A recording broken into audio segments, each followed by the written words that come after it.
राजस्थान में विधानसभा के उपचुनाव की दुदुम्बी बज चुकी है। महज एक दिन बचा है नामांकन में। 7 सीटें हैं। कई जगह त्रिकोणीय मुकाबला होने की संभावना है। त्रिकोणीय मुकाबले में खींवसर सीट पहले से तय है, जहां आरएलपी का एक अपना प्रभाव है। और 84 सीट जो है, चूके तो 84, भाजपा कांग्रेस दोनों पिछले 2 मुख्य चुनावों में सीट हारी हैं। यहीं से एक पार्टी खड़ी होती है जिसका नाम भारत आदिवासी पार्टी है। राजकुमार रोत जैसा एक युवा 2018 में यहाँ से विधायक बनता है, 2023 में बनता है और 2024 में डूंगरपुर बांसवाड़ा से लोकसभा का चुनाव लड़के संसद पहुंचता है। वहां भी त्रिकोणीय मुकाबला एक और जगह खड़ा हो रहा है, जिस सीट का नाम है झुंझुनू। राजेंद्र सिंह हुड्डा पूर्व मंत्री ताल ठोक रहे हैं और अब कांग्रेस ने भी 7 सीटों पर कैंडिडेट घोषित कर दिए हैं। अब कांग्रेस की जो 7 सीटों पे कैंडिडेट हैं, उनमें से 6 कैंडिडेट ऐसे हैं जो पहली बार विधानसभा का चुनाव लड़ेंगे। जैसा हमारा सबसे पहला प्रेडिक्शन था, जब तय हो गया था कि झुंझुनू के सांसद ब्रजेंद्र ओला बन गए हैं और झुंझुनू से कैंडिडेट कौन होगा, तो यह तय था कांग्रेस की परिपाटी के अनुसार कि कैंडिडेट ओला की परिवार से उनके बेटे या उनकी बहू होंगे, और वही हुआ। वर्तमान सांसद ब्रजेंद्र ओला के बेटे को ही चुनाव मैदान में उतार दिया गया है। परिवारवाद का भाजपा पे आरोप लगा, लेकिन कांग्रेस ने भी रामगढ़ विधानसभा सीट से आर्यन जुबेर को टिकट दिया है। जुबेर खान जिनका निधन हो गया था, उनके बेटे हैं। जुबेर खान की माता सफिया जुबेर भी विधायक रह चुकी हैं। अब एक और बड़ा बदलाव ये हुआ है कि खींवसर जो सीट जिसका मैं जिक्र कर रहा हूं, वहां से रतन चौधरी को टिकट दिया गया है और उनके पति सवाई सिंह, जो भाजपा के पदाधिकारी थे, भाजपा ज्वाइन कर रखी थी, उन्होंने बीजेपी से इस्तीफा दे दिया है। अब कांग्रेस ने तो सभी सीटों पे कैंडिडेट घोषित करके गठबंधन की चर्चाओं को खत्म कर दिया कि हनुमान बेनीवाल के साथ जो लोकसभा चुनाव में गठबंधन था, या भारत आदिवासी पार्टी के साथ गठबंधन थे, उनको कांग्रेस ने अब टाटा बाय बाय कर दिया है। अब 4 दिन पहले, यानी कि आज से 4 दिन पहले, भाजपा ने पहले लिस्ट जारी की थी जिसमें 6 कैंडिडेट उतारे थे, और अब 84 से भी उम्मीदवार उतार दिए। यानी भाजपा ने भी 7 सीट पे उम्मीदवार उतार दिए हैं, कांग्रेस ने भी उतार दिए हैं।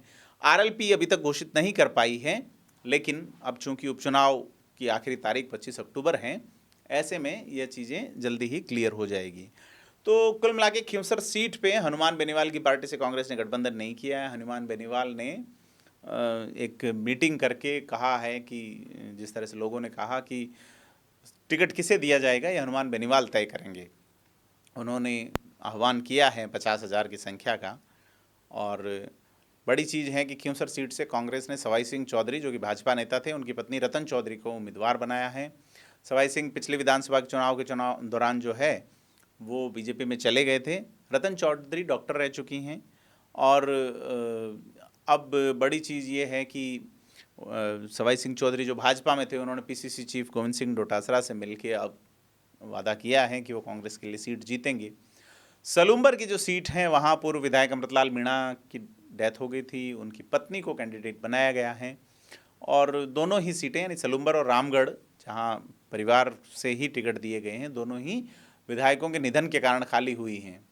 और अशोक गहलोत के शासन के वक्त जो सीटें विधायकों के निधन के वक्त खाली हुई थी, मसलन कांग्रेस में हुई हो या भाजपा में हुई हो, दिवंगत विधायकों के परिवारों को ही टिकट दिए गए। चाहे वो प्रीति गजेंद्र सिंह शक्तावत को टिकट दिया गया हो, चाहे वो दीप्ति किरण माहेश्वरी को दिया गया हो, चाहे वो अनिल शर्मा को सरदारसर से दिया गया हो, मनोज मेघवाल को सुजानगढ़ से दिया गया हो। ये जो भी उपचुनाव रहे, सहाड़ा से गायत्री त्रिवेदी समेत तमाम, तो लगभग सभी जीते भी।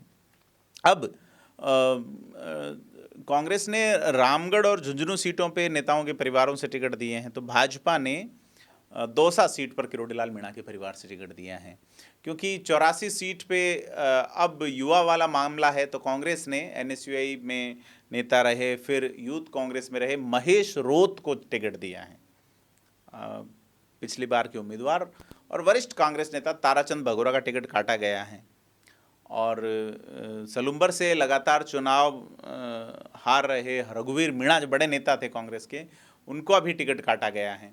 तो कुल मिला के सलूम्बर में जो टिकट कटा है रघुवीर मीणा का, 84 में भगोरा का कटा है, तो अब 2018 में रेशमा मीणा बागी होकर चुनाव लड़ी थी सलूम्बर में, तो इस बार कांग्रेस ने वहाँ उम्मीदवार उनको बनाया। वे प्रधान भी रह चुकी हैं, और हालांकि कांग्रेस में विरोध इसका शुरू हुआ है कि जो ब्लॉक कांग्रेस के अध्यक्ष जो है गणेश चौधरी, उन्होंने गोविंद सिंह डोटासरा को एक लेटर लिखा और कहा है कि जिन्होंने पूर्व में रघुवीर सिंह मीणा को हराया, उसी को पार्टी टिकट कैसे दे सकती है।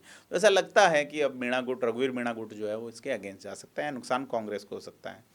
तो बड़ी चीज़ पे हैं कि जैसे दौसा की सीट हैं, तो वहाँ एससी और एसटी उम्मीदवार को कैंडिडेट बनाया गया है, सीट अनरिजर्व्ड है। डीसी बैरवा को कांग्रेस ने टिकट दिया है, बीजेपी ने यहाँ किरोड़ीलाल मीणा के भाई जगमोहन मीणा को टिकट दिया है, और इससे लगता भी है किरोड़ीलाल मीणा की नाराज़गी अब दूर हो सकती है। हालांकि कांग्रेस ने एससी का कैंडिडेट उतारा है, भाजपा ने एसटी का उतारा है, और बड़ी चीज़ ये है कि सामान्य वर्ग का एक तबका क्या तीसरा कैंडिडेट यहाँ उतार सकता है, बड़ी बड़ी चीज़ देखने को मिल सकती है यहाँ। और देवली उनियारा सीट की बात करें, जहाँ कांग्रेस ने केसी मीणा को टिकट दे दिया, अब ऐसे में दावेदारी पेश कर रहे हैं, नरेश मीणा नाराज हो गए हैं, बागी तेवर अपना रहे हैं, और उन्होंने कांग्रेस के वरिष्ठ नेता नमोनारायण मीणा जो खुद टिकट मांग रहे थे, अपने भाई हरीश मीणा से नाराज थे, उनसे आशीर्वाद मांगा है। तो कुल मिला के राजस्थान में अब दुदुम्बी बज चुकी हैं, बहुत सारी सीटें ऐसी हैं। हालांकि भाजपा का जो मुख्य तबका है उसका, या कांग्रेस का जो बड़ा तबका है, उसका ज़्यादातर असर महाराष्ट्र के चुनाव में नज़र आएगा। अशोक गहलोत जिस तरह वहाँ जा रहे हैं, सचिन पायलट जा रहे हैं, तो ये चुनाव जो है ये भंवर जितेंद्र सिंह, टीकाराम जूली, गोविंद सिंह डोटासरा के भरोसे नज़र आता है ज़्यादातर। और भाजपा में स्थानीय, चाहे मदन राठौड़ हो, चाहे भजनलाल शर्मा हो, क्योंकि भजनलाल शर्मा आज ही झुंझुनू में प्रत्याशी को फॉर्म भरवाते हैं, वहाँ भी बागी लड़ चुके चुनाव, उनको टिकट दिया गया है।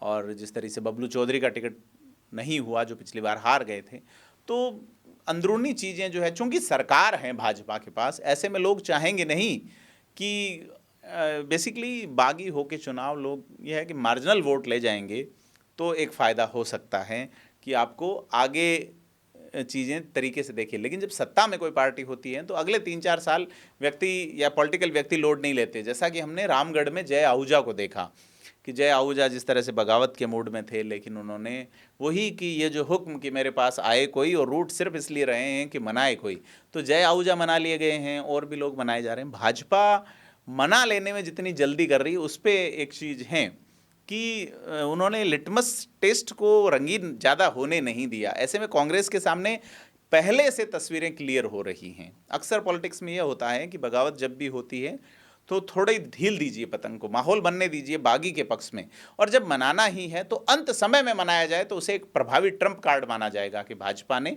ये एक मुश्किल गोल लग रहा था उसको आसान कर लिया। तो राजनीति में अक्सर गोल को मुश्किल होने दिया जाता है, लेकिन मदन राठौड़ और उनकी टीम निश्चित तौर पर यहाँ फेल रही है। उन्होंने एकदम ही सारे तीनों बागियों को एक साथ बिठा लिया। राजेंद्र गुढ़ा का जो मामला नज़र आता है वो सीधे तौर पे बीजेपी के फायदे वाला नज़र आता है, क्योंकि राजेंद्र गुढ़ा राजपूत वोट तोड़ते हैं, तो सीधे तौर पे फ़ायदा जो है वो भाजपा को होता है, जो कि पिछले चुनाव में भाजपा से नाराज़ रहे झुंझुनू सीट पे, या राजेंद्र गुढ़ा जो उदयपुर वाटी से चुनाव लड़े थे, उनका लोकसभा चुनाव में भी जिस तरह से शुभकरण चौधरी के अगेंस्ट वो रहे, लोकसभा चुनाव में जो ओला की तरफ गए थे वोटर, और उस वजह से एक बड़ा एक मार्जिनल और अच्छा खासा वोट बैंक है यहाँ पे, राजपूत वोट बैंक। अदर मूल ओबीसी जो है वो किस दिशा में जाएगी, राजेंद्र गुढ़ा पूरा फोकस माइनॉरिटी पे कर रहे हैं, तो माइनॉरिटी कितना साथ देगी राजेंद्र गुढ़ा को, ये देखने वाली बात है। अगर राजेंद्र गुढ़ा जो मेजॉरिटी वोट बैंक में बीजेपी का वोट बैंक, और अगर जाट वोट बैंक बढ़ जाते हैं दोनों तरफ, तो उनका एक चांस बनता है निश्चित तौर पे, उसी तरीके से जैसे 84 में जिस तरह से खींवसर में। तो 3 जगह त्रिकोणीय मुकाबला है सीधे तौर पे। रामगढ़ में जय आहूजा बैठ गए हैं, सुखवंत सिंह को वहाँ टिकट मिला है, सुखवंत बागी हुए थे, दूसरे नंबर पे रहे, तो वोट जय आहूजा के पक्ष में विधानसभा चुनाव पिछले भाजपा का बैनर होने के बावजूद नहीं पड़े। तो निश्चित तौर पे यह है कि सुखवंत एक बड़ा चेहरा थे और वो चीज़ें ले भी गए अपने पक्ष में।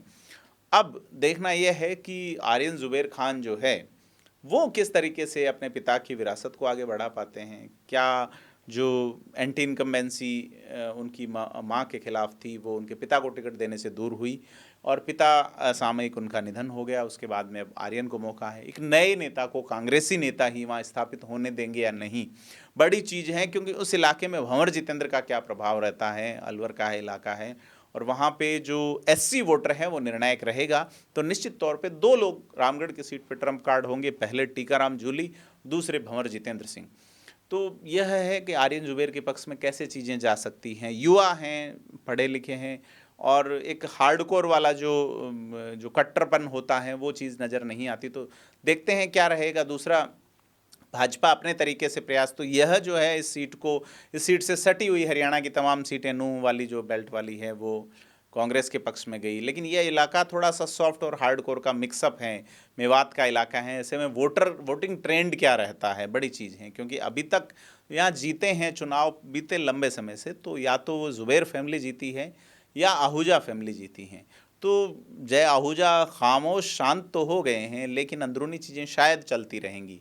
ऐसा ही अगर अपन देवली उनियारा आएँ, जहाँ नाराज़गी बैसला के बेटे की नज़र आती है, यहाँ जो है कांग्रेस में भी नाराज़गी नजर, लेकिन लगता है कि लोग 4 साल तक जो है वो सत्ता नहीं होने के चलते जो, या सत्ता होने के चलते जो बगावत वाली स्थिति रहती है वो कहाँ जाके ठहरेगी। क्योंकि आफ्टरऑल अगर आप देखें तो जहाँ त्रिकोणीय संघर्ष सीधे तौर पर नज़र आता है तो वो पहले नंबर की सीट खिंवसर है और दूसरे नंबर की सीट जो है वो 84 है और तीसरा झुंझुनू भी हो गया है।